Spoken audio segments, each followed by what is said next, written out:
My name is Joanna Keller.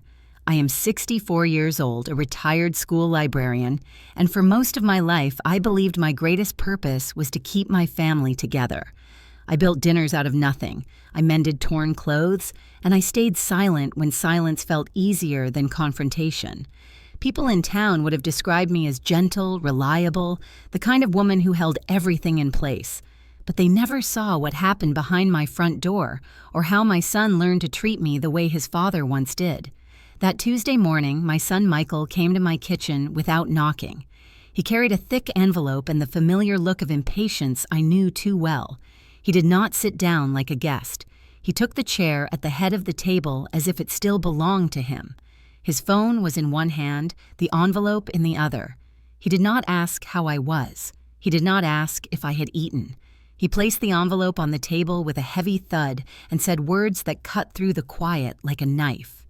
"I need the money tomorrow," he ordered. $300,000 and no delays. I remember the exact sound of his voice, flat, commanding, without a trace of warmth.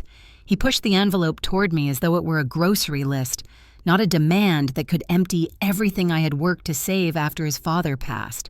Inside the envelope were statements, notices, and signatures that were not mine, debts that belonged to his wife, not to me. I felt my chest tighten. But on the outside, I stayed still. I poured coffee into his mug. I let my hand rest on the handle just long enough to stop it from trembling. And then I whispered a single word that surprised even me. "Okay." Michael smiled with relief, checked his phone again, and walked out of the house as though nothing extraordinary had happened. He believed he had won. He believed, like always, that I would bend. What he did not know was that my answer was not surrender. It was the beginning of something else. Hours later, the sun was setting when I wheeled my old suitcase down the front steps. I had packed only what mattered: a few clothes, my medication, an old photo of my mother, and a lace handkerchief I embroidered years ago when I still thought small things could hold a family together. I locked the door behind me. The house where I had raised him, the house where I had stayed after my husband's death, suddenly looked less like a home and more like a cage. I left one envelope behind on the kitchen table, not filled with money, but with words. A note written in my own hand, words I had never dared to say until that night. When the taxi carried me away, I glanced back only once. My heart was racing, but my face remained calm. Later, I would hear what happened when Michael returned. He stormed into the house expecting stacks of bills, only to find silence and a locked door. He saw the envelope waiting on the table. He opened it, and the moment he read the message inside, his voice echoed through the empty rooms. They said he screamed. That scream was not mine to carry anymore. This is not a story about revenge in fire or fury. It is the story of how one quiet woman, forgotten and underestimated, decided to walk away. And it began the moment I said, "Okay," while my heart prepared to leave forever. The kitchen was still warm from the coffee I had poured for Michael earlier, but he was gone now. His chair sat pushed back at an angle, the mug half empty, the faint outline of his hand still on the table where he had pressed the envelope down as though to mark his territory. I sat alone, staring at that thick stack of papers. My own coffee had grown cold. The steam had drifted away, leaving only the bitter scent in the air. I wrapped my hands around the cup, holding on to its warmth as though it might steady me. Inside the envelope, the number glared in red: 300,000. My thoughts were heavy, circling the same truth. How many times had I paid for him already? 50,000 when he said the company needed expansion. 100,000 when a supplier threatened to cut him off. Smaller sums scattered like breadcrumbs across the years. Every time the same promise: "I'll pay you back, Mom. You'll see." But I had never seen it. Not a single dollar returned, not even a token of gratitude. Only the familiar refrain, spoken with a mixture of entitlement and guilt, that worked like a spell. "I'm family, Mom. You always said you'd do anything for me." The words echoed in my head, louder than the ticking of the old wall clock. I closed my eyes. My heart ached with memory. There had been a time when Michael was just a boy running barefoot through this kitchen, his laughter bouncing off the cabinets. He would sit at this very table, swinging his legs, waiting for the pancakes I used to make. His smile back then had been wide and innocent. He had once reached up and taken my face in his little hands, saying, "You're the best mom." That moment, preserved in my mind like a faded photograph, stood in sharp contrast to the man who now pushed debts onto me like they were grocery receipts. I reached for the envelope, then pulled my hand back as though it had burned me. My fingers brushed instead against a different object resting on the table, a small lace handkerchief folded neatly beside my cup. It was one of the last things I had embroidered by hand, back in my 20s. My mother had taught me the stitches, sitting with me on long winter nights, her own hands moving gracefully with the needle. She told me that delicate things carry strength too, because they require patience, time, and care. She had given me her own embroidered handkerchief when I got married. I carried it tucked inside my wedding dress pocket. It was a symbol of continuity, of women passing quiet endurance down through generations. Now, decades later, my own handkerchief had become my companion at the table. Its edges frayed, slightly from age, but each stitch was intact. My mother was long gone, but the piece of cloth carried her voice, reminding me that I was not alone, even in this silence. I picked it up and pressed it to my lips. How many times had I been told to keep quiet, to serve, to give? My husband, Edward, had made it clear for years my role was to make things easier, not harder. When he died, I thought maybe I would finally belong to myself. But Michael had grown into a mirror of him. The tone of voice, the dismissive gestures, the way he used the word family, not as love, but as leverage. I sat there for what felt like hours, though the clock showed only minutes passing. The house was so quiet I could hear the hum of the refrigerator. I thought of the neighbors outside, the world moving on, unaware of the battle raging silently in my kitchen. I whispered to myself, barely audible, 300,000. And for what? For who? The coffee cup rattled as I set it down, my hand shaking now that I was alone. I pressed the handkerchief tighter in my palm until the stitches dug into my skin. My mind drifted back to the first time Michael asked me for money. He was 30, ambitious, convinced he was building an empire. He had walked in with a glossy brochure and said, "Just 50,000, Mom. Think of it as an investment. You'll get it back in no time." His enthusiasm had been contagious. I wanted to believe him, wanted to see him succeed. I wrote that check with trembling pride. Then came the 100,000. His voice had changed by then. It was less a request and more a command wrapped in fear. He leaned close to me and whispered, "They'll shut me down, Mom. Do you want that on your conscience?" Conscience. That was the word he had used. As if my refusal to bail him out would mark me guilty of destroying him. And each time I complied. Each time I let his crisis become mine. Now here it was again, but larger. 300,000, enough to erase the last of my savings, the money from selling the small apartment after Edward's death. Enough to leave me with nothing but the house. And even the house was in Michael's name, a decision Edward had made years ago. I felt the weight of it pressing on me like a stone. The kitchen, once my sanctuary, felt smaller with every breath. My eyes landed again on the handkerchief. A thought came uninvited. If my mother were here, what would she say? I could almost hear her voice, soft but firm. Endurance is not the same as surrender. The clock ticked louder. I let the envelope sit untouched. For once, I did not open it again. I folded the handkerchief carefully and slipped it into my pocket, close to my heart. The silence stretched, but it was no longer empty. It was heavy with choice. I looked out the window toward the rose bushes I had planted years ago. Their blooms had struggled against poor soil and neglect, but last spring, against all odds, they had blossomed. I remembered touching the petals and thinking, if roses can grow in the wrong soil, maybe so can I. At that moment, with the envelope untouched and the handkerchief in my hand, I began to feel something unfamiliar. Not rage, not despair, but the faintest trace of resolve. Michael's words replayed once more. "I'm family, Mom. You always said you'd do anything for me." I whispered my reply into the silence, words only the walls could hear. Not anymore.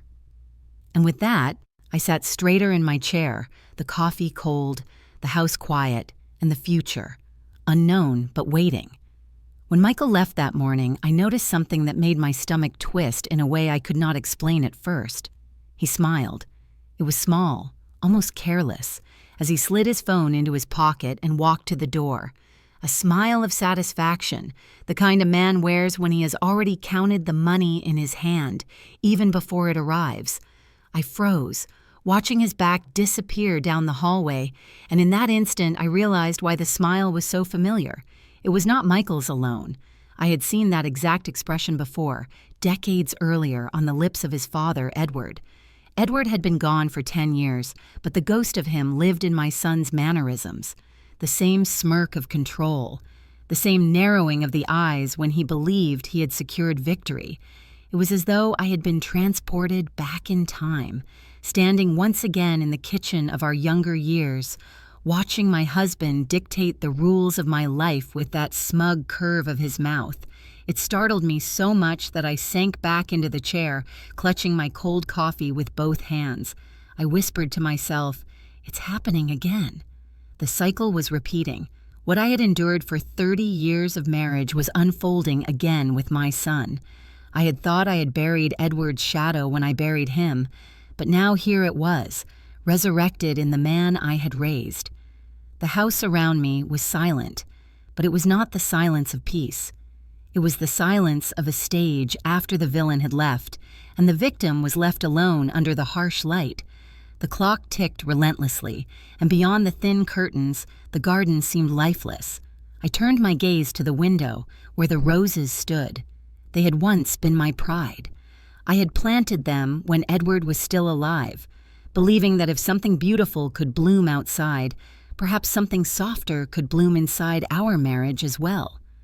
But like so many of my dreams, the roses had suffered neglect.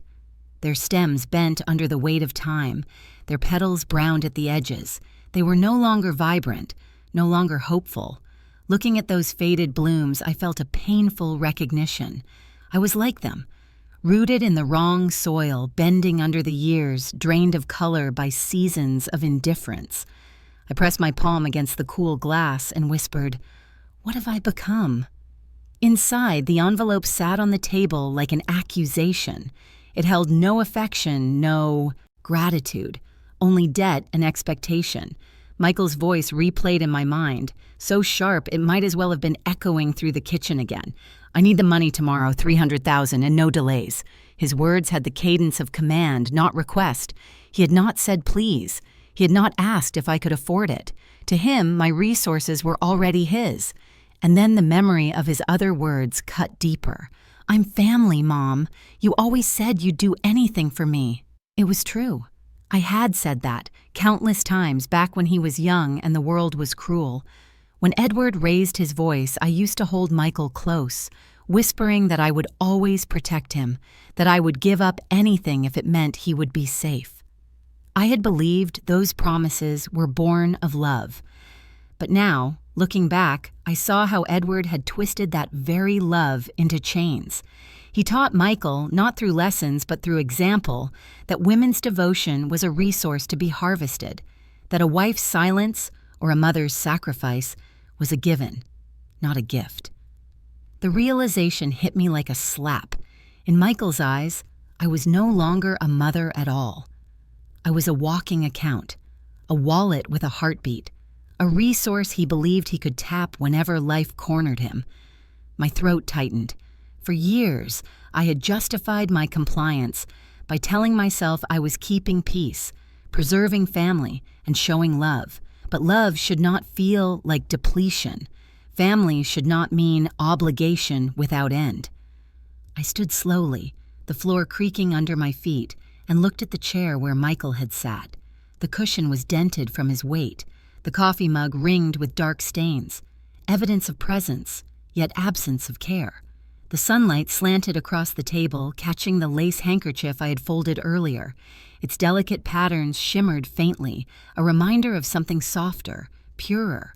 I picked it up, brushing it against my cheek. My mother's legacy, her gentle teaching, her insistence that quiet strength mattered. How far I had drifted from that lesson. Edward had dismissed my embroidery as trivial, just as he had dismissed my opinions, my dreams, my boundaries. Pretty but useless, he once said of the handkerchief. I had believed him. For years, I believed that my work, my voice, my existence were secondary. But looking at it now, I saw the truth. The handkerchief had endured decades, intact despite wear. Its threads held fast because they had been stitched with care. Perhaps that was me as well. Perhaps I was not broken, only underestimated. The house felt smaller with each breath, as if the walls were inching closer, pressing me toward a decision. I could feel Edward's smirk and Michael's smile, the generational echo, the repetition of control. I whispered to the empty room, "Not again.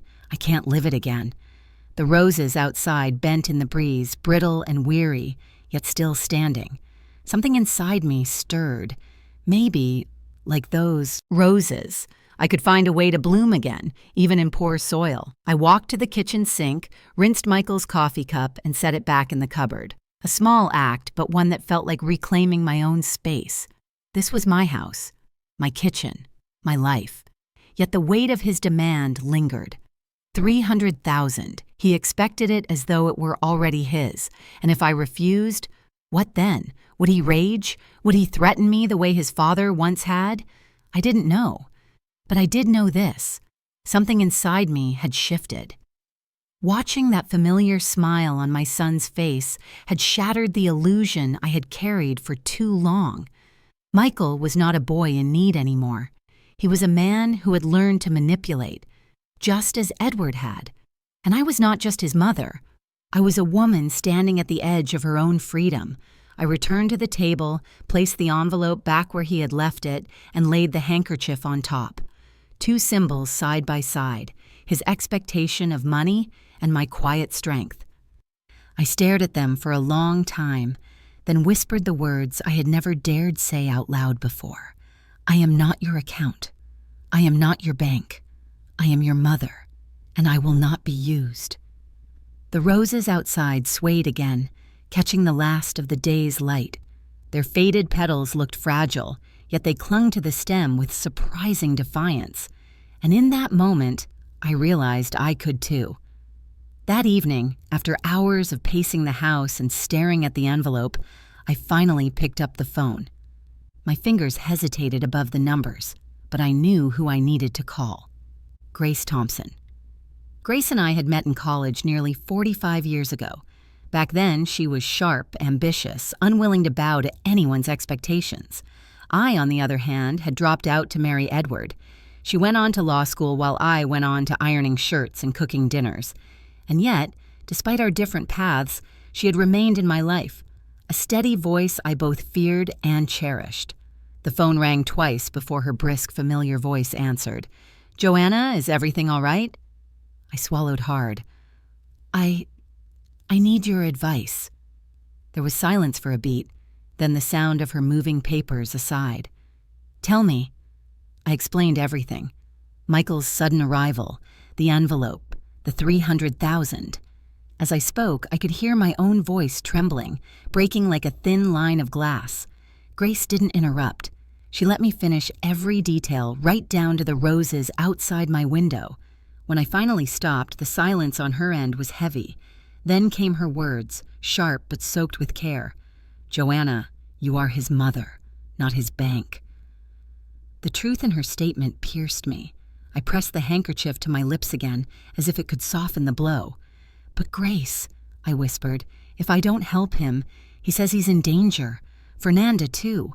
And the children. What if something happens to them?" Grace exhaled loudly, a sound of both frustration and sorrow. "You've carried this same fear for decades. Edward did it to you. He dangled consequences over your head to keep you in line, and now Michael is doing the same. Don't you see the pattern?" Her words echoed through me like thunder. I tried to protest. "He's my son. If I don't help, then who will? A mother is supposed to protect her child." Her voice softened, but grew firmer at the same time. "Protect him, yes, but not enable him. There is a difference, Joanna. A good mother teaches responsibility, not endless dependence. If you keep bailing him out, you're not saving him. You're helping him drown you both. I closed my eyes, tears welling though none spilled. But if he's really in danger, then let him face the consequences of his choices. She cut in gently but firmly. You've already given him more than most children ever receive. If he cannot survive without draining you dry, then what does that say about him, Joanna? Her words were a mirror, showing me a truth I had refused to face. I whispered almost to myself, if I cut him off, I lose him. Grace replied with steel in her tone. No, you already lost him the moment he started seeing you as a wallet instead of a mother. What you risk losing now is yourself, and you are worth saving. Her words left me trembling. I could almost hear the audience in my own head asking the same question. If it were their child, would they cut the cord, or would they keep sacrificing? I thought of Michael's smile that morning, so much like his father's. I thought of my roses, brittle yet standing, and I thought of my mother's handkerchief, delicate yet strong. Grace's voice broke into my reverie. Joanna, you have to make a decision. Do you keep living in this cycle, or do you finally break it? You called me for advice. Here it is. Stop letting them use your kindness as a weapon against you. I held the phone tighter, my hand shaking. I don't know if I'm strong enough. Her reply came quickly. That's the thing about strength. You don't know you have it until you finally stop saying yes. I let her words sink in. The silence stretched long between us, but this silence felt different. Not empty, but full of something stirring inside me. Fear, yes, but also the faint outline of resolve. Finally, I whispered, Grace, will you help me? Not to give him the money, to protect what's left. Her tone softened, warm now. I've been waiting years for you to ask me that. And in that moment, I realized, maybe I didn't have to face the breaking of the cycle alone. After hanging up with Grace, I sat in the quiet for a long time. The house pressed against me with its silence, each wall holding memories I could not bear to carry anymore. The envelope still lay on the kitchen table, but my eyes refused to look at it. Instead, they shifted toward the hallway that led to my bedroom. Something inside me whispered that it was time. I walked slowly down the hall, each step heavy, as though I were moving through water. When I reached my room, I paused in the doorway. It looked the same as it had for years, neat, orderly, untouched by change. The quilt on the bed was smooth, the curtains half drawn against the afternoon sun. A room that had been my refuge, and sometimes my prison. I knelt down beside the bed, feeling the familiar ache in my knees, and pulled at the frame until the old suitcase slid out. It was scuffed at the corners, its handle wrapped in worn leather, the metal clasps dulled with age. I hadn't used it in nearly a decade. The last time had been for a short trip to visit my sister, long before Michael's demands had become this consuming. For a moment I simply stared at it, a box of absinthe waiting to be filled. Then I unlatched the clasps. They opened with a tired click, and I lifted the lid. The empty lining smelled faintly of cedar and dust. My hands moved almost mechanically at first. I opened the dresser and took out a few clothes. Plain blouses, dark slacks, a sweater for cool evenings. Nothing extravagant, nothing that might weigh me down. I folded each piece carefully, placing them inside as though the neatness could disguise the chaos of my decision. Next came the small container of my medications. I set them beside the clothes, the bottles rattling like tiny reminders of time's passage. Then I reached for the photo of my mother that stood on the nightstand. Her eyes looked back at me, steady and kind, her hair pulled into the bun she always wore. The frame was simple wood, slightly chipped at the edges. I pressed the picture against my chest, feeling her presence settle around me like a shawl. "I'm taking you with me," I whispered, sliding the photo carefully into the suitcase. On the dresser, folded neatly, lay the lace handkerchief, my anchor, my reminder of delicate strength. I lifted it with both hands, smoothing the stitches with my thumbs.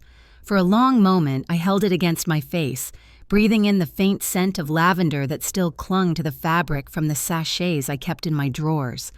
My mother's legacy, stitched into every loop of thread. It joined the clothes and the photo in the suitcase, resting on top like a crown. Then came the hardest part. In the bottom drawer, tucked away beneath sweaters, was another photograph. This one of Michael as a boy, no older than 7, grinning with his 2 front teeth missing. His hair was messy, his cheeks flushed from play. He was holding a toy airplane in his hands, pointing it toward the sky as though nothing could stop him. I sat on the edge of the bed, holding that photograph in trembling hands. My eyes blurred with tears, the room fading around me. That little boy had once been my whole world. I had sung him to sleep, bandaged his scraped knees, whispered promises into his hair that I would always be there for him. I had believed that. Love alone would guide him into becoming a man of kindness. But the boy in the photograph was not the man who now demanded $300,000 without hesitation, without shame. The weight of that realization pressed into me. Slowly, deliberately, I lowered the photograph onto my lap. My hands trembled as I traced the edges, as if by touching it I could hold on to the innocence it represented. And then, with a sharp breath, I set it back into the drawer. I did not pack it. The suitcase would hold my essentials, my memories, my symbols of strength. But not this. Not the reminder of a child who no longer existed in the man who now manipulated me. Leaving that photograph behind was like cutting a cord inside me, painful and freeing all at once. I whispered into the stillness, I cannot carry him with me anymore. The room seemed to exhale around me as though it too had been holding its breath.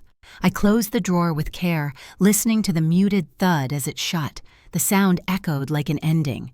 I looked back at the suitcase, now half full. Clothes, medicine, my mother's photo, the handkerchief, objects of necessity and memory. As I gazed at them, I thought, I have packed my entire life into this one suitcase. It was both terrifying and liberating. I added a small folder of important documents, my passport, medical papers, and the deed transfers Edward had arranged years ago. Proof of how thoroughly he had placed control out of my hands. As I slid them in, I realized this suitcase did not just contain things. It carried a decision. The pivot had arrived. All my life I had lingered in hesitation, weighed down by loyalty, fear, duty. But as I pressed the suitcase closed and fastened the clasps, my hands shook, not from weakness but from the enormity of what I was choosing. I stood, pulling the suitcase upright. It felt heavier than it should, as though every year of silence, every sacrifice, every moment of submission had settled into its lining. I set it by the door and looked around the room one last time. The bed where I had once laid awake waiting for Edward to come home. The dresser where I had hidden small savings he never found. The curtains that had framed years of seasons passing by. All of it was behind me now. I pressed the handkerchief once more to my heart and whispered, "It's time." And with that, the house that had been my cage became just another place I was leaving. The suitcase waited by the door, upright and certain, while I lingered in the kitchen one last time. The room was dimmer now. The late afternoon sun had slipped lower, and streaks of pale gold cut across the floor. Dust motes floated in the light, fragile and fleeting, like the years I had let pass in silence. The envelope still lay on the table where Michael had left it. I walked toward it, each step steady, deliberate. I did not open it again. I no longer needed to. Its contents had already carved themselves into my mind. Debt, desperation, and demand. I reached for a piece of paper from the drawer by the fridge. It was a simple sheet from an old notepad I kept for grocery lists. I set it down on the table, smoothed the corners, and held the pen above it for a long time. What could I say to a son who saw me not as a mother, but as a resource? What words could explain the years of giving, the decades of sacrifice, the endless swallowing of my own needs in the name of family? My hand shook only once, then steadied. I began to write. I'm not disappointed in you. I just won't keep disappointing myself. The words came out smaller than I expected, but they filled the page with more weight than anything I had ever said to him aloud. It was not anger. It was not vengeance. It was true, plain and undeniable. I read it again, hearing the quiet finality in each line. For so long, I had measured myself by what others needed of me. Edward's expectations, Michael's demands, the world's definition of what a good mother should be. This note was not just for Michael, it was for me, a declaration that I no longer lived at the cost of myself. I folded the paper carefully, slid it into a plain white envelope, and sealed it shut. I set it on the table in the exact place where Michael had left it, 2 envelopes facing each other like adversaries in silence. He held debt, mine held freedom. For a moment, I stood there, staring at them both, a contrast so sharp it almost made me smile. Then I turned toward the door. The suitcase was heavier now, not with belongings, but with the weight of decision. I wrapped my fingers around the handle, pulled it upright, and wheeled it toward the exit. At the threshold, I paused. My eyes drifted to the back window, to the garden where the roses had grown weary. Their petals were curled inward, dried by the summer sun, but they stood upright still, their stems stubborn against the wind. I had tended them for years, hoping they would flourish in poor soil, just as I had tried to flourish in a life that gave me little water, little self-esteem. I walked to the window and pressed my palm against the glass. "Goodbye," I whispered, though my lips barely moved. Not a goodbye drenched in sorrow, but one edged with gratitude. The roses had taught me something important. Survival was not always pretty, but it was powerful. I stepped outside, closing the door gently behind me. I locked it with slow precision, hearing the click of the deadbolt slide into place. It was the sound of an ending. I did not cry. I did not call out Michael's name, nor did I write him a letter filled with explanations or apologies. I had spent enough of my life explaining myself, enough of my life apologizing for things that were never my fault. The silence was my message. The absence would be my statement. Standing on the porch, I turned once more to look at the house. Its windows reflected the fading light, the curtains still drawn as they had always been. Behind those walls were decades of meals cooked, arguments endured, nights spent alone in a bed that never felt like mine. And yet, I felt no need to weep. The house had been my stage, my cage, my shelter, and my silence. Now it was nothing more than wood and stone. I let my gaze fall again on the garden. The roses swayed gently in the evening air, brittle but unbroken. A faint breeze carried the scent of earth, dry but alive. I memorized the sight, not because I would miss it, but because it symbolized everything I was leaving behind. Then I tightened my grip on the suitcase and stepped down the porch steps. Each step was steady, my shoes meeting the wood with a firmness I hadn't felt in years. I reached the path, walked past the hedges, and moved toward the waiting cab at the end of the driveway. The driver, a kind-faced woman with silver hair tucked behind her ears, stepped out to help with the suitcase. I shook my head. "I've got it," I said quietly. She nodded, understanding that this was something I needed to carry myself. As I placed the suitcase into the trunk, I felt the weight of my decision settle more firmly into me, no longer frightening but resolute. I slid into the back seat, the fabric warm from the sun. The driver asked, "Where to?" For the first time in years, I didn't hesitate. "The airport." The car pulled away, gravel crunching under the tires, and I watched the house recede through the rear window. The roses grew smaller, the windows dimmer, until finally the turn in the road erased it all from view. My chest felt both hollow and full at once. Hollow from what I had left behind, full from what I had chosen. The silence stretched between me and the driver, but I welcomed it. I no longer feared silence. I understood now that silence could be power, not the silence of submission, but the silence of choice. I rested my hand inside my pocket, where the lace handkerchief lay folded, warm against my palm. It was all the reminder I needed. No tears blurred my eyes. No dramatic words spilled from my lips. My goodbye had been written in the note left on the kitchen table, in the locked door, in the roses left behind. I leaned back into the seat and whispered only to myself, "It's done." And with that, the woman who had once been just a mother, just a wife, just a giver, became someone else entirely. Grace was waiting for me at the curb outside the airport. I had called her once more before leaving the house, my voice steadier than it had been in years. She didn't ask questions. She simply said, "I'll drive you." Her car door opened with a quiet groan as I placed my suitcase into the back seat. I slid into the passenger side, the leather cool against my skin. Grace didn't look at me immediately. Instead, she reached across the console and took my hand. Her grip was firm, grounding. Neither of us spoke for a while. Words would have been too small for what hung between us. So we drove in silence, the road stretching out like a ribbon of possibilities under the dim glow of streetlights. The city I had lived in for decades slipped past the windows, storefronts I had once walked by with Michael in tow, intersections where Edward used to honk impatiently if the light stayed red too long. Each familiar landmark fell away, fading into memory. I realized then that silence could be more intimate than words. Grace didn't need to say she was proud of me or that I was doing the right thing. Her hand on mine said it all. As we pulled up to the departures terminal, I saw the glow of planes parked against the night sky. Their tails glinted under the floodlights, their engines humming with distant power. The world was moving, waiting, inviting.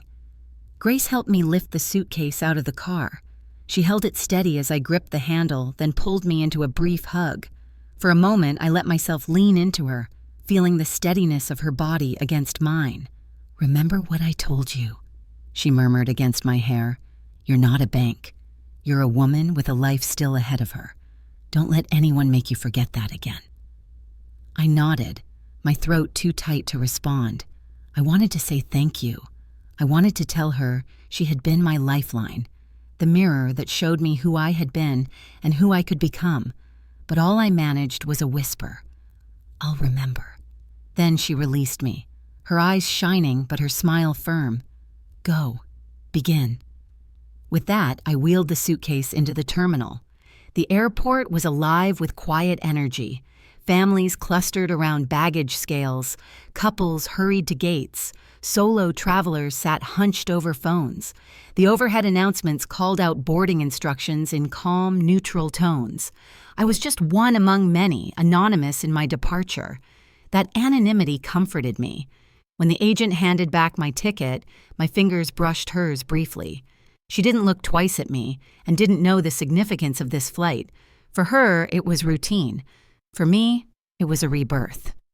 Security lines, the soft shuffle of shoes, the trays filled with belts and purses, all of it blurred around me. My focus was on the suitcase, the handkerchief folded safely inside my coat pocket, and the steady beat of my own heart.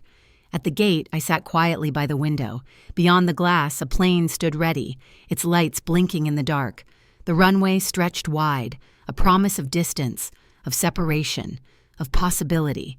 I pressed my palm to the cold glass and whispered to myself, "I'm not running away. I'm beginning." When boarding was called, I rose with the others. The shuffle of feet, the soft hum of voices, it all felt strangely comforting. I walked the jet bridge slowly, dragging the suitcase behind me, its wheels clicking softly against the floor. Inside the plane, I stowed the suitcase in the overhead bin, my fingers lingering on the handle before letting go. Watching it settle there, I realized it wasn't just a piece of luggage anymore. It carried my choice, my future, the fragments of a self I was learning to reclaim. I slid into my seat by the window. The cabin lights dimmed as the rest of the passengers settled in. A child's laughter rose briefly in the aisle, before being hushed by a parent. The air smelled faintly of recycled oxygen and coffee. I closed my eyes for a moment, resting my hand over the handkerchief in my pocket. The fabric was warm against my palm, a quiet pulse of strength. My mother's stitches, her quiet resilience, now mine. The plane rumbled as it pulled back from the gate. The safety announcements played, but I barely heard them. My gaze was fixed outside, where the city stretched out under a blanket of lights. Streets I knew so well curved like veins of gold against the darkness. As we taxied to the runway, I felt my chest tighten. Memories rose unbidden. Michael's first steps in the backyard, Edward's sharp voice echoing in the kitchen, the roses in bloom one spring when I thought hope might finally take root. Each memory flickered like the city lights below me, bright for a moment, then swallowed by the distance. The engines roared, the plane surged forward, my body pressed into the seat, the sound thunderous, and then suddenly, weightlessness. The ground fell away. The city shrank beneath us, smaller and smaller until it was only a blur of twinkling lights beneath a veil of cloud. I watched it disappear, my breath caught in my throat. "I'm not running," I whispered again, this time louder, steady. "I'm beginning."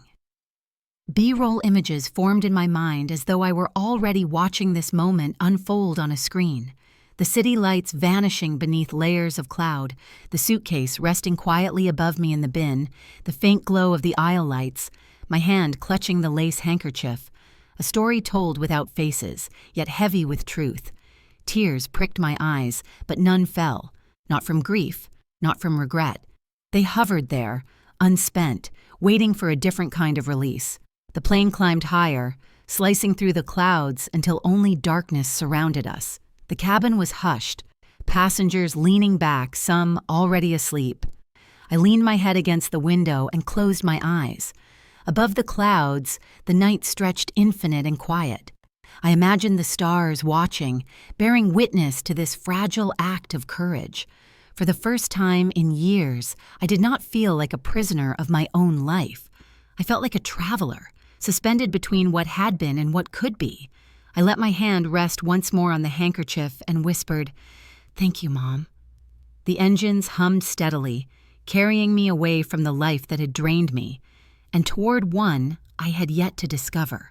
When the plane touched down, the air that greeted me was warmer, heavier, laced with salt. It smelled of the ocean and something freer than I had ever known. Grace had arranged everything, a small apartment by the beach, modest but furnished, waiting like an open hand. The taxi pulled up at a squat white building, its balconies facing the sea. Paint peeled slightly at the edges, and the stairwell light flickered as I carried my suitcase inside.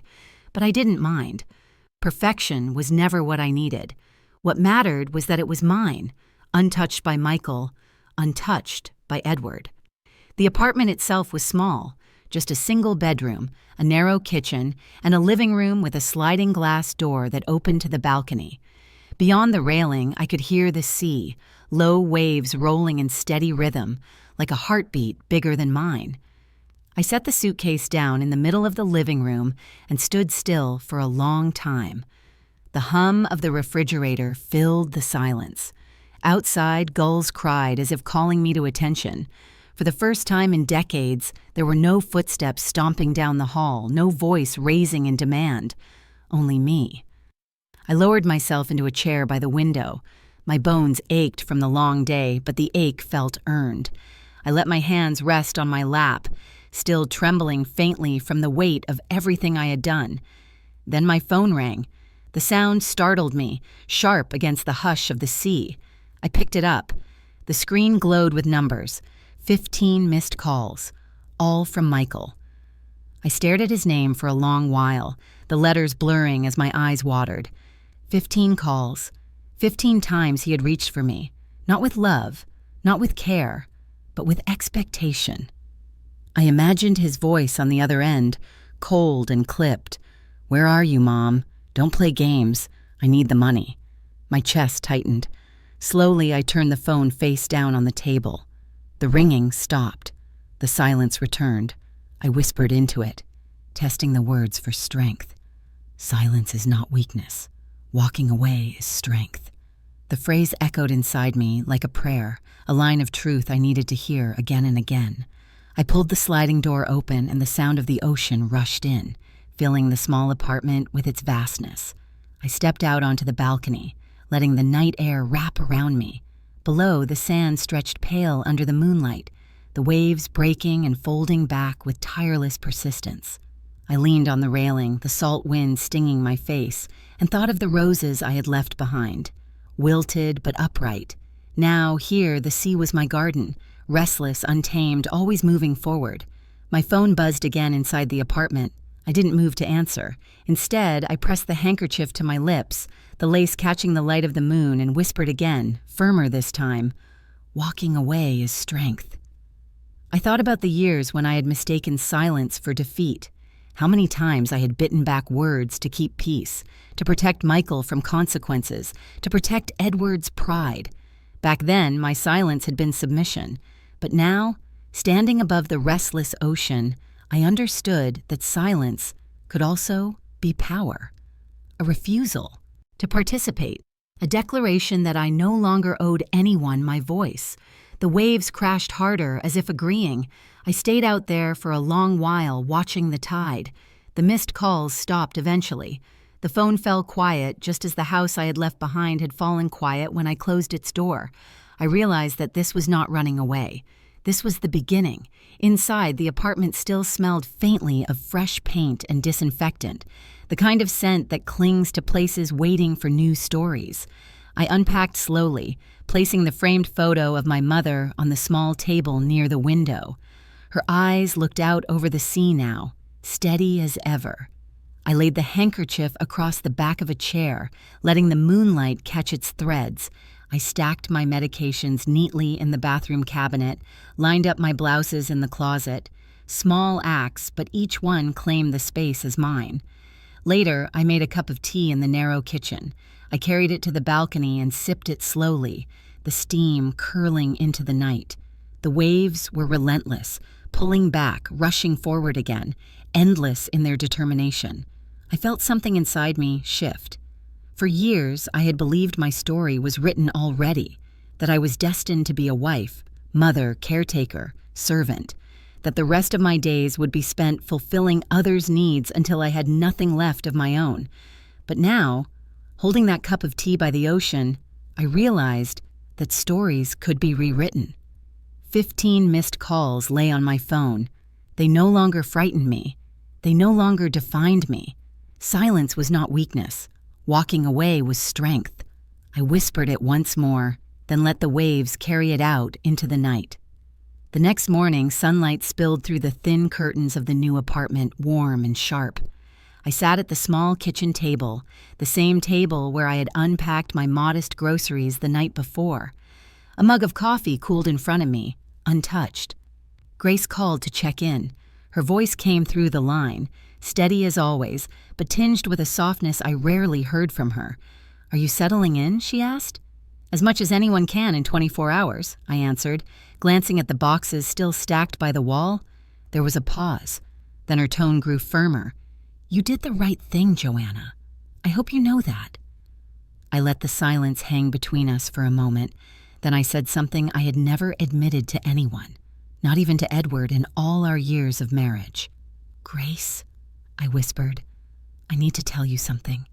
"What is it?" I took a deep breath, as if exhaling decades of secrecy. For years, I've kept a little money aside, just a few dollars at a time. From selling baked goods at church or embroidered handkerchiefs at the local market, Edward never knew. Neither did Michael. There was quiet on the other end. Then Grace spoke, slow and deliberate. "You mean you had your own savings all this time?" "Yes." Nodded, though she couldn't see me. "Not much, just a few thousand. I kept it hidden in a wooden box under my dresser drawer, my secret rebellion, my proof that I wasn't entirely powerless, even when it looked like I was." For the first time, my voice cracked with something that wasn't sorrow. It was pride. Grace let out a long breath. "Joanna, do you realize what you're saying? All those years you were painted into a corner. You had a seed of independence tucked away." I swallowed hard. It wasn't enough to buy freedom. Not back then. But it was enough to remind me that I still existed, that I wasn't just someone's wife, or someone's mother, or someone's personal bank. I was a woman who could still make and keep something for herself. I remembered the quiet mornings when Edward was at work and Michael was at school. I would knead dough, the flour dusting my apron, the smell of cinnamon filling the kitchen. I'd sell a few loaves to neighbors, and later stitch lace into handkerchiefs while the world slept. Each dollar I earned felt like a drop of water in a hidden well. Grace's voice softened. That explains a lot. You were never as helpless as they thought." Her words hit me with a strange mix of comfort and ache, because she was right. Even when the world believed I was nothing but obedient, I had carved out a sliver of autonomy in secret. "I never told anyone," I said, "not because I was ashamed, but because I wanted it to be mine. Just mine. A corner of strength no one could touch." When Michael started borrowing larger sums, when Edward tightened his grip, I told myself, "At least they don't know about this. At least I still have this." Grace was quiet for a long while. Then she said, "Joanna, do you realize how powerful that is? You survived by creating your own invisible fortress. Small, maybe, but enough to keep your spirit alive until now." Her words filled me with a warmth I hadn't expected. For so long, I had thought of myself as weak, trapped by duty and fear. Yet here was proof that I had fought back in the only way I could, in the language of bread and thread. I smiled faintly, pressing the lace handkerchief in my pocket. That's why I kept stitching, not just for beauty, but for survival. Every loop of thread was a reminder that my hands still belonged to me. Grace chuckled, but it was a tender sound. "You always underestimated yourself. I think the world did too." As we ended the call, I sat there a moment longer, the truth still ringing in my ears. I wasn't as voiceless as I had believed. I had been planting seeds of independence all along, seeds that had finally grown into this moment, me, in a small apartment by the ocean, beginning again. I thought of Michael, how he would scream when he realized I was gone, when he opened the envelope and found only my words instead of my money, how he had believed me to be nothing more than a vessel of endless sacrifice. He never knew about the quiet strength stitched into every loaf of bread, every handkerchief sold in secret.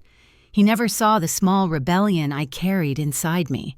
And that, I realized, was my truth. The truth no one expected.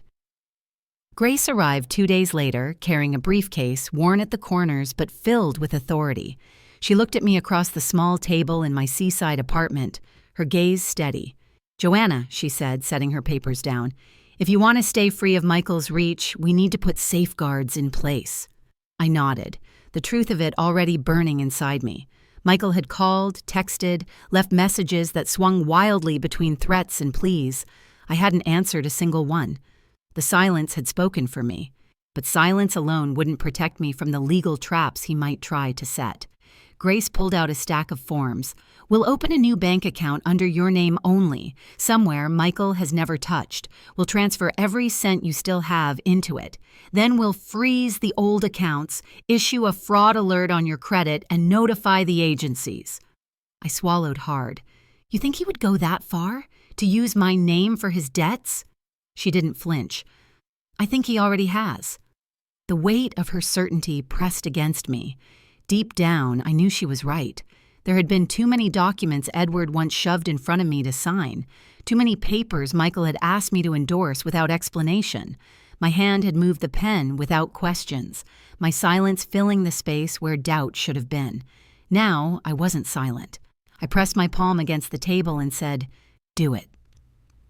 Grace guided me through each step. At the bank, I signed papers with deliberate care, each signature like a small rebellion against the decades I had lived under someone else's shadow. Watching the teller finalize the transfer, I felt my stomach clench. It was everything I had. My retirement, the scraps of security Edward left behind, the secret money I had saved with bread and thread. All of it now moved beyond Michael's reach, and I didn't tell him. That was the twist even I hadn't expected of myself.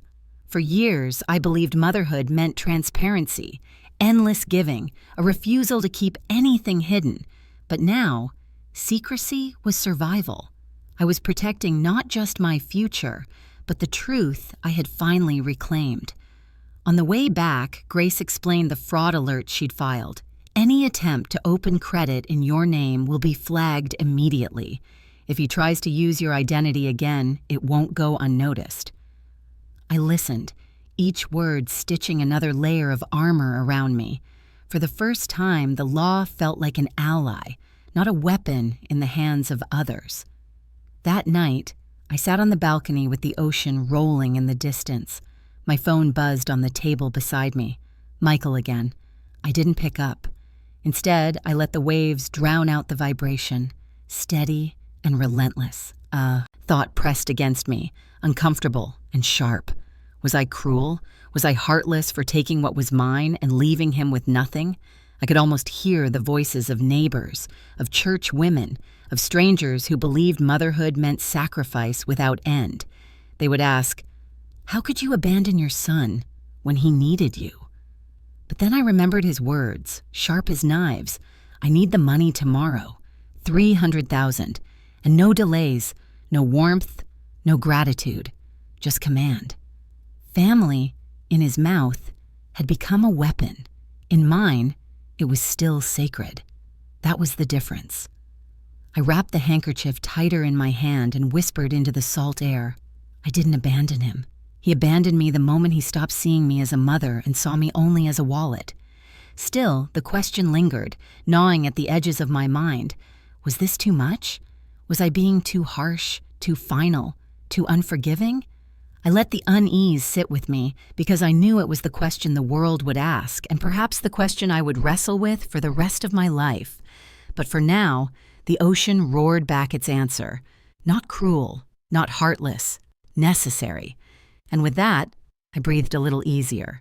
The phone rang late in the evening, when the apartment had already gone quiet except for the sound of the sea pressing gently against the shore. I almost didn't answer. I had grown used to letting it buzz itself into silence, a practice that felt more like liberation than neglect. But the screen showed a name I hadn't expected. Fernanda. I hesitated, my thumb hovering. My daughter-in-law had never called me directly before. When she and Michael visited, she spoke politely but distantly, like a guest passing through. Michael always dominated the conversations, his voice filling the air until hers dissolved. And yet now, her name glowed on my phone, demanding to be seen. I pressed accept. "Mrs. Jennings?" Her voice trembled, thin as a thread about to snap. "Yes," I answered cautiously. "What is it, Fernanda?" There was a pause. Then a sound that nearly broke me, a muffled sob. "It's Michael," she whispered. "He's not himself. He's out of control. The debts, they're everywhere. The people he owes, they've been coming to the house. I don't know what to do anymore." I closed my eyes, the ache in her voice burrowing straight into my chest.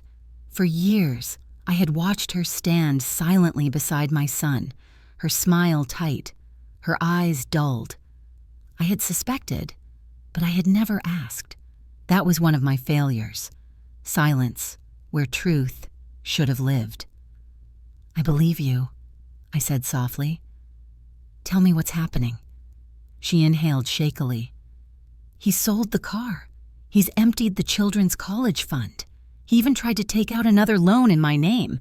And when I protested, Her words broke off, swallowed by tears.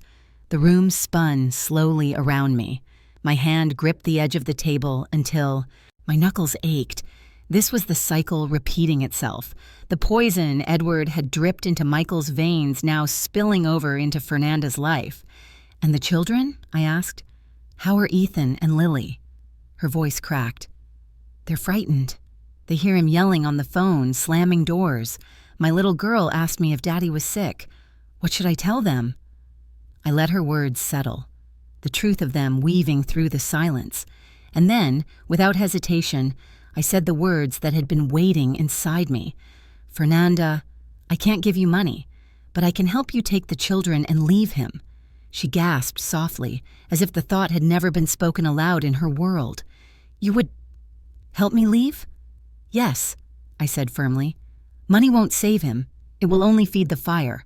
If you stay, if you keep trying to fix his wreckage, he'll drag you down with him, and the children will drown in it too."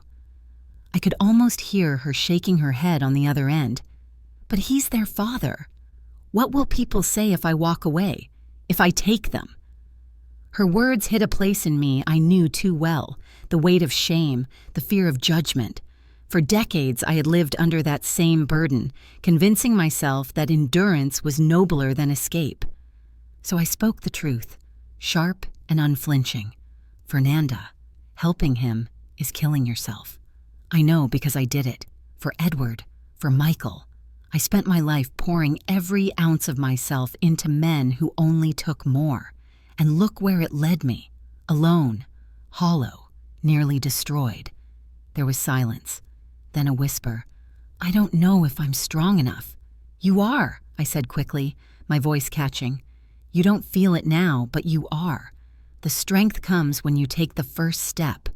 Pack a bag, take the children, call me when you're ready, and I'll help you find somewhere safe. You're not alone, Fernanda. Not anymore. The sob that came through the line was no longer one of despair, but of fragile relief. Thank you, she whispered. I thought you hated me. My throat tightened.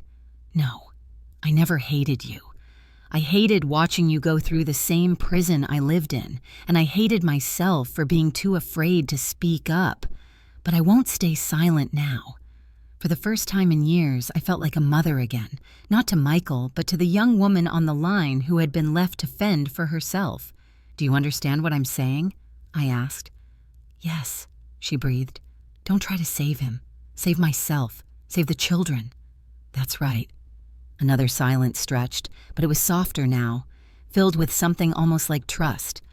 When we ended the call, I sat for a long time at the table, my phone resting face up, the screen gone black. Outside, the waves rolled endlessly, as if nodding in rhythm with what had just been spoken. Helping Michael would be the death of me, but helping Fernanda and the children, that was life. That was a legacy. And perhaps, for the first time, that was love in its truest form. The knock came early in the morning, sharp against the thin door of my seaside apartment. For a moment, my chest tightened. Old fears rose quickly, the reflex of a woman who had been conditioned to expect threats when the world went quiet. But when I opened the door, it wasn't Michael or one of his creditors. It was a tall man in a gray suit, his badge clipped neatly to his belt. "Mrs. Jennings?" he asked. "Yes." "Detective Harris, may I come in?" I stepped aside, letting him enter. His shoes tapped against the linoleum floor as he scanned the small living room, the handkerchief draped over the chair, the framed photograph of my mother by the window.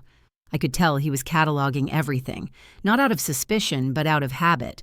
He sat across from me at the small table. "I'm here regarding your son, Michael Jennings. He's under investigation for financial misconduct, fraud, forgery, possible connections with loan sharks. We have reason to believe your name has been used in some of these transactions." My stomach nodded, though the words didn't surprise me. I had waited for this moment, the day when Michael's deceptions would unravel not in my kitchen, but under the weight of the law. Detective Harris pulled out a folder and slid it toward me. Inside were copies of documents, loan agreements, transfer authorizations, signatures that looked almost like mine. Almost. "Did you sign these?" he asked. I stared at the pages, the swooping J of my name, the familiar loops and tails. My hand trembled slightly. They could have been mine, if I didn't know better. For years I had signed whatever Edward or Michael placed in front of me, out of fear, out of habit, out of the false belief that silence was the price of peace. I had given away my handwriting, my name, my trust. And here it was, used against me. I let the silence stretch. I know its power now. The detective didn't rush me. He waited, pen poised above his notepad. Finally, I spoke, my voice low but steady. "No, I did not sign those. But I know my son well enough to say he could have placed them in front of me and told me it was something else. For decades, I signed papers I never read. My silence filled in the blanks." Detective Harris nodded, making notes. "So you believe some of these signatures may have been forged?" I took a deep breath, then let the truth fall between us. "If you want the truth, follow the paper trail. My silence has been bought too many times. Not anymore." The words surprised even me. They came not as an excuse, but as a declaration, sharp as glass. For the first time, I was not defending Michael. I was not shielding him from consequences. I was handing him over to the truth he had created. Harris studied me for a long moment. "You understand, Mrs. Jennings, your testimony could be pivotal. If you confirm you did not knowingly authorize these loans, you become a key witness. That changes the entire weight of this case." I met his gaze. "All my life, I've been the weakest person in the room, the one who nodded, signed, stayed quiet. If my voice can finally mean something, then use it. I'm ready." There it was, the shift I hadn't expected to feel so strongly. For years, Michael held the power. His voice commanded. His needs dictated. His demands shaped every corner of my life. But now, sitting in a modest apartment with the sea breathing outside my window, the balance had tilted. I wasn't the accused. I wasn't the bystander. I was the witness. Detective Harris closed the folder, his expression unreadable but respectful. "We'll be in touch." "Thank you, Mrs. Jennings." When he left, the silence of the apartment returned, but it was no longer heavy. It was clean. I walked to the balcony, the morning sun just breaking over the horizon. The waves rolled in, tireless and steady, carrying away the echoes of my old silence. Michael had once told me, "I'm family, Mom. You always said you'd do anything for me." And I had, until now. Now I was doing something for myself. For the first time, silence had not been surrendered. It had been the doorway to truth. Weeks turned into months, and slowly, my life took on a rhythm that was mine alone. The seaside apartment, once so unfamiliar, now felt lived in. The walls held my embroidered pieces, not as decoration only, but as reminders of the life I had stitched together thread by thread. I opened a small stall at the Saturday market. It started with just a table covered in lace and handkerchiefs, the kind of delicate work that women often dismissed as old-fashioned. But people stopped, touched the cloth, and asked about the patterns. Some bought them for weddings, some for baptisms, others just because they wanted something made by hands rather than machines. One morning, a woman lingered longer than most. She was in her 50s, her face lined with both laughter and weariness.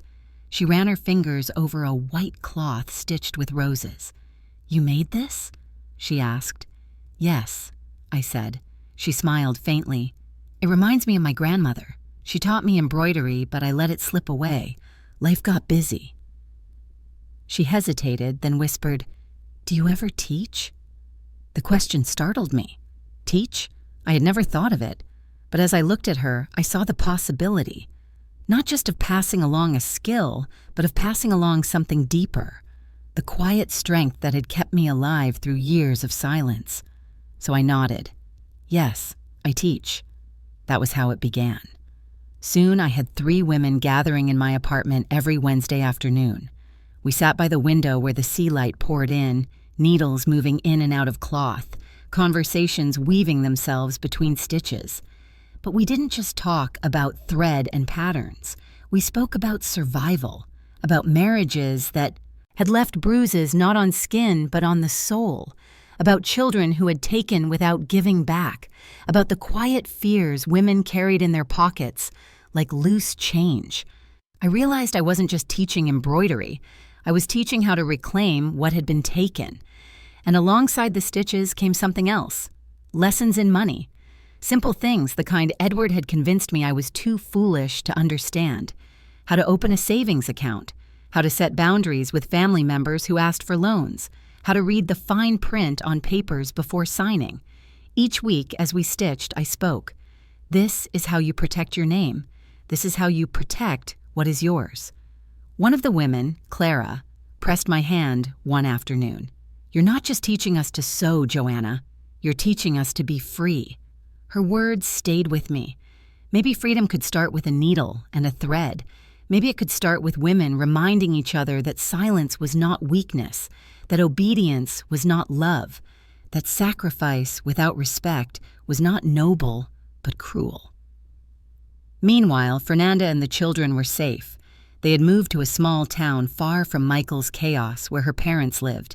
She called me every Sunday. her voice lighter each time. "The kids are thriving," she told me once. "Ethan plays baseball now. Lily is learning to play the piano. They still ask about their father sometimes, but I tell them the truth in pieces they can carry." Her honesty made me proud. She wasn't lying to them, but she wasn't loading them with burdens either. She was protecting them, the way I wished I had protected Michael from Edward's shadow. I didn't ask about Michael. She didn't tell me. That silence between us was not a wound, but a boundary. One evening, after hanging up the phone, I carried a cup of tea to the balcony. The ocean stretched wide, the sun lowering itself gently into the horizon, painting everything in shades of gold and rose. I leaned back in the chair, the embroidered handkerchief resting in my lap, and I whispered to the waves words that had taken me a lifetime to learn. "It's never too late to say no." The sea answered in its endless rhythm. "It's never too late to walk away." The breeze carried the words back to me like a benediction. I thought of all the women who might hear my story, not as a sermon, not as advice, but as a mirror. Women who had been silenced, used, dismissed as too old or too weak.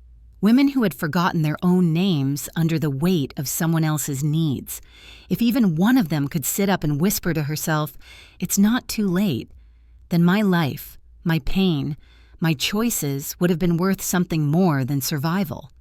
That night, I closed my journal with a sense of peace. The past was not erased, but it no longer owned me. Soft closure. That was what Grace had once called it. Not revenge, not punishment, just freedom. As the sky darkened, I lifted my face to the night and breathed deeply. For the first time in decades, I wasn't waiting for the other shoe to drop. I wasn't waiting for a knock at the door, for a demand, for a voice to tell me what I owed. I was simply here, living. And perhaps that was the quietest, strongest justice of all. So now I ask you, listening to my story, do you think I did the right thing? If you were in my place, would you have chosen the same path? Share your thoughts with me, because silence may have protected me once, but conversation, that is what heals.